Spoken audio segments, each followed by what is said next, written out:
Balboa is the 6th film in the Rocky series. Now, after the failures of Rocky V, Sylvester Stallone and company decided, I think humanity's done with Rocky movies. At least for right now. Now, after Rocky V, Sylvester Stallone's career kind of took a turn for the worse with movies like Stop or My Mom Will Shoot, Cliffhanger, Judge Dredd, Daylight, Get Carter, and of course, Spy Kids 3D. And then during the mid-90s, Sylvester Stallone, he decided to reinvent his career by going back to what made him Sylvester Stallone. And of course he did. He made a 4th Rambo movie. He would eventually go on to do the Expendables movies. But before those 2 movies ever came to mind, he went back to the Rocky series with Rocky Balboa.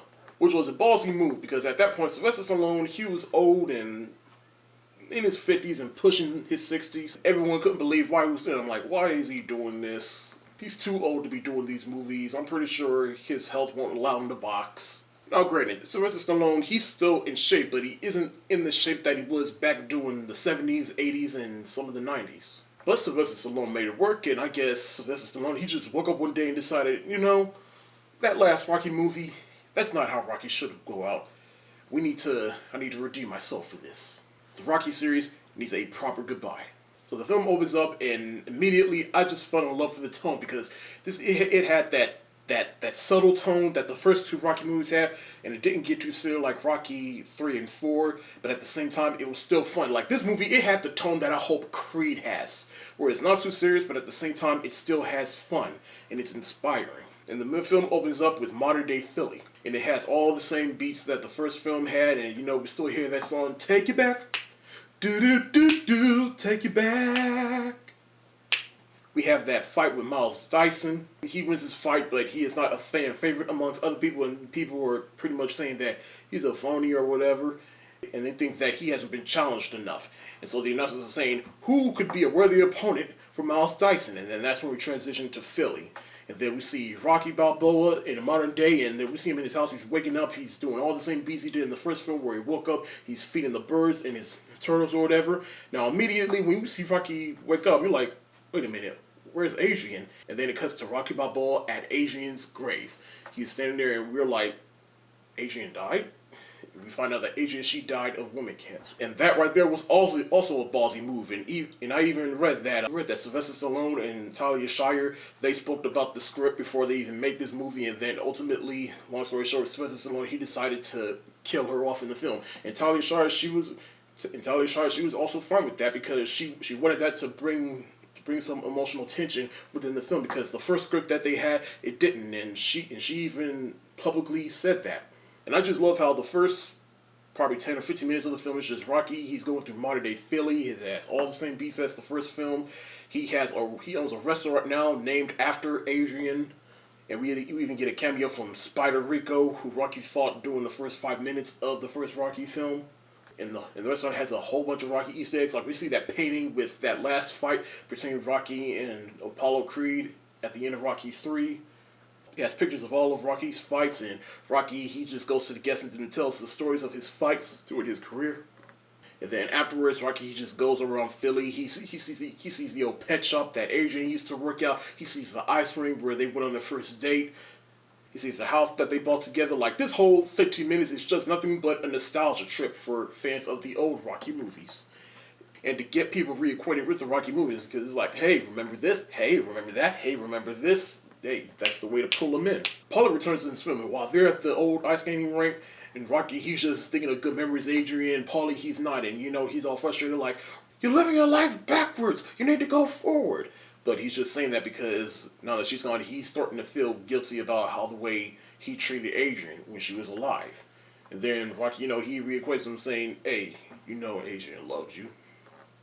But Paulie, he's still the same Paulie, he's a drunk, he's funny, and he has snide racist comments. I will say, I am so glad that just last year I watched all the movies for the first time back to back, because I don't know how I did it, but the series being left off with Rocky V, which was very unsatisfying. A little over a decade later, you get Rocky Balboa, and I don't know how y'all could have waited for that, and I don't know how y'all could have did that.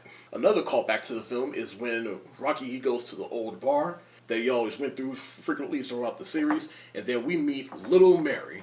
If y'all don't know, if y'all don't remember who Little Mary is, it's the girl that Rocky, he walked home in the first film and then, screw you, creepo! And now Little Mary, she is all grown up. She is working at the bar, and she has a son named Steps. Rocky, he grows a liking to this woman and his son, and he becomes somewhat of a father figure to him. And the two of them buy a dog together, and he hooks her up with a job at his restaurant. I just like this little aspect, because it's like, with Adrian gone, she kind of fills that void for him, and she gives Rocky hope and somewhat more of a purpose in life. And I just like that one scene where the people at the bar, they're just messing with him and her, and then Rocky, he's trying to find it. He's trying to stay back, but then he's like, no, I'm going back.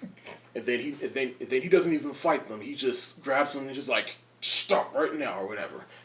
No, I like it because, he kind of took some back for himself, but at the same time, he's like, look, I may be old, but I can still whoop your ass. Remember who I am. Now back to Miles Dixon, who I called Miles Dyson for a sec. I'm thinking of Miles Dyson from the Terminator movies.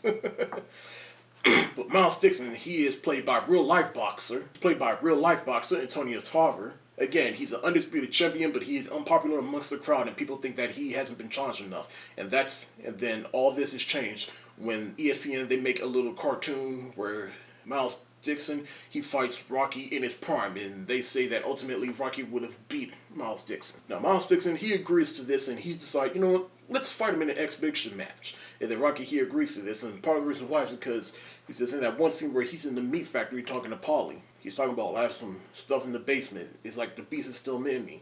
And part of the reason why is because it's like, he's pretty much saying like I have a lot of anger in me and just everything he's felt throughout the years. And especially now since Adrian is gone, and it's like he needs something to take it out. He just needs to let it out. And so Rocky, he decides to go get his boxing license. Now I just like the scene where he's at that board meeting and they give him his license, but at the same time they deny it because he has a lot of health problems or whatever, like he has arthritis in his neck, this, that, and the third. And I guess this is where continuity comes in, which is I guess one of my few gripes about the movie, which is they didn't mention the fact that, oh yeah, you also have some brain damage for when you fought this Russian. But I guess they didn't mention that because their explanation was they had the technology to get rid of that or something, or it was easily curable or whatever, so... But anyway, so hey, at least it retcons that from Rocky 5, so... But they still deny his boxing license. And then Rocky, that's when he goes on this little... one of many speeches Rocky has, I'll get to that later, but it's one of the many speeches Rocky has when he's all like... He's talking about the rights that he has, and it's like they're denying his pursuit of happiness. And talking about, I have the right to be happy and doing something that I love doing, so why should y'all of all people tell me what I shouldn't do and want to do? Now, I just love that speech because it's like everyone should have the rights to do what makes them happy. And I'm not going to get too much into that speech, but long story short, they give him his boxing license. So Rocky, he gets his boxing license and he agrees to the match with Miles Dixon. And this makes the news everywhere. Now, I understand where this could turn some people off. It's like, 50 or 60 something year old man finding a young dude, he's gonna kill himself, let alone just lose. But in a sense, it does kind of work. So this catches the eye of Rocky's son Robert, who I have yet to mention. Now, at the beginning of the movie, we see Robert, he's all older now. He is not played by Rocky's own son. He is played by Milo something. I'm just gonna put his name right here, Milo. I'm not gonna even try to pronounce his last name. Rocky's son Robert, he's all older now, he's an accountant, but the problem is he is living in his father's shadow and everyone is pretty much giving him that. And he's having a hard time trying to get by in life. Just off of that alone, because everyone knows who his father is and he often gets compared to his father. And that causes Robert to be a little distant from his father Rocky. And I just love how they illustrated that through the people that mess with him. Like, in the beginning, his boss, he's messing with him talking about he's late. Just because you have a famous father doesn't mean you get an excuse. And even his friends, they even tease him for that. And so when Robert finds out that he's going through with the match with Miles Dixon, he confronts Rocky and he's talking about, well, I strive to get something for myself, and finally when I do, this happens. I can get compared to your shadow. Don't you care about everyone else? And then that's when one of my favorite speeches... I can't even do an impression. Just roll the clip. Well, you used to fit right here. I'd hold you up and say to your mother, this kid's gonna be the best kid in the world. This kid's gonna be somebody better than anybody ever knew. And you grew up good and wonderful. It was great just watching you every day. It was like a privilege. Then the time come for you to be your own man, and take on the world, and you did. But somewhere along the line, you changed. You stopped being you. You let people stick a finger in your face and tell you you're no good. And when things got hard, you started looking for something to blame, like a big shadow. Let me tell you something you already know. The world ain't all sunshine and rainbows. It's a very mean and nasty place, and I don't care how tough you are, it will beat you to your knees and keep you there permanently if you let it. You, me, or nobody is gonna hit as hard as life. But it ain't about how hard you hit. It's about how hard you can get hit and keep moving forward. How much you can take and keep moving forward. That's how winning is done. Now, if you know what you're worth, now go out and get what you're worth. But you gotta be willing to take the hits and not pointing fingers saying you ain't where you wanna be because of him or her or anybody. Cowards do that, and that ain't you. You're better than that. Ooh, I just love that speech. I'm telling you, like, that is one of my favorite speeches in film. Because, like, one, it's real shit. And two, it's relatable. And three, it actually works with what Rocky is. And actually, Sylvester Stallone in real life. Because it's like, both of them, the two counterparts, they've been through a lot in life. And it's like, Sylvester Stallone, he just took everything he went through in life and just put it in that one speech. Because it's like, we can all agree, nothing hits as hard as life. And I don't care what it is, he will beat you down permanently. And just the one part I love the most is just the part where he says, it ain't about how hard you hit. It's about how hard you can get hit and keep moving forward. It's about how much you can take and keep moving forward. That's how winning is done. And the next part is when it says, now if you know what you're worth, then damn it, go out and get what you're worth. But you gotta be willing to take the hits. And I point a finger saying, I'm not where I want to be because of him, her, or anybody. Cowards do that, and that ain't you. You're better than that. I just love the way he said it. The way he says it, he makes you believe it. Just think about Rocky. Everything he's been through in life has been through with this. Everything has just been thrown at him, but then Rocky, he just kept punching it. That's what Rocky did. He just kept punching through life. And even Sylvester Stallone, after everything he's been through, and how he took a nosedive, and then how he got back out. I'm sorry. Whew.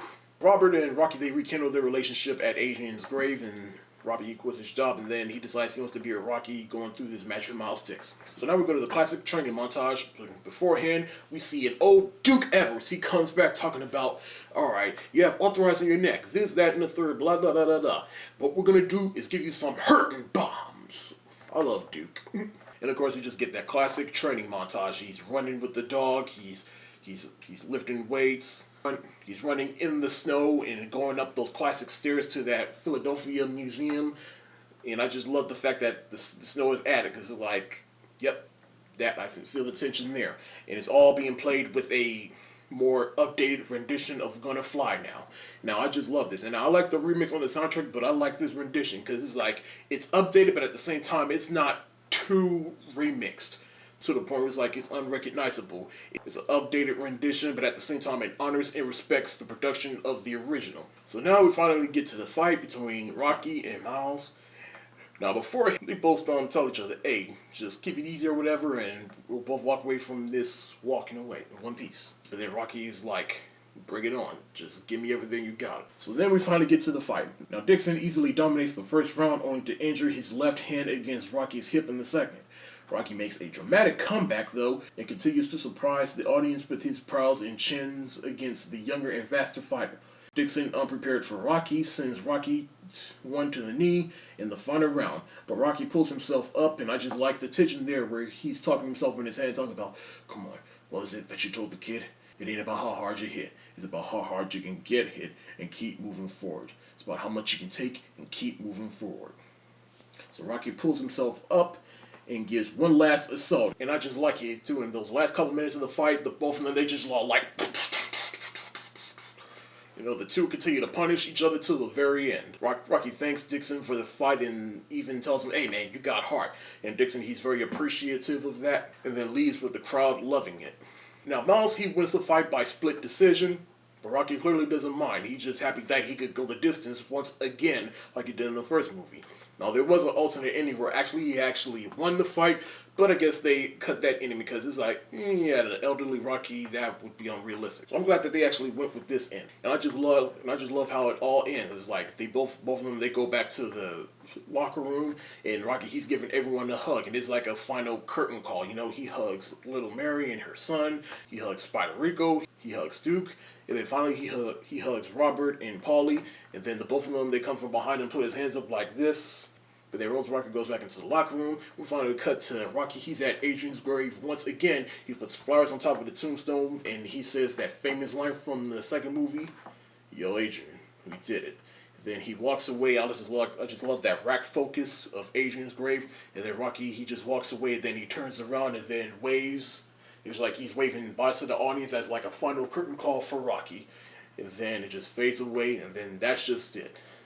And then finally we go to the end credits, and then we just see people who love the Rocky series going up those steps to that Philly museum. They're just running up those stairs, balling their fists up, jumping around like Rocky did in the first film.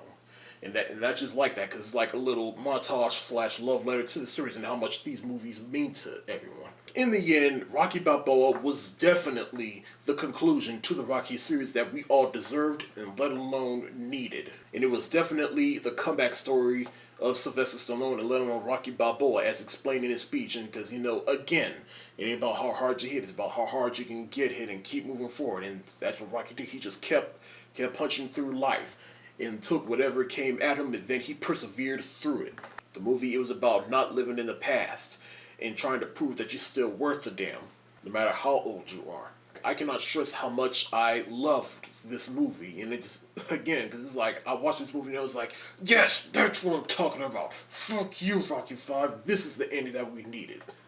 And of course, Rocky Balboa abso-freaking-lutely gets an A++. So be on the lookout for my review of Creed and my spoiler review of Creed. Yes, I'm going to do one of those. And I don't know when I'll get my review of Mockingjay Part 2 up. Either it's before or after this review or whatever. But yeah, even just be on the lookout for it. So Mockingjay Part 2, I'm doing a review of that as well as a spoiler review of that. So, wow, after those two, I'm finally to Star Wars. But before I get to Force Awakens, once I'm done with all these reviews of Hunger Games and Rocky, I'll be reviewing Return of the Jedi as soon as I'm done with all those, and then finally The Force Awakens, so be on the lookout.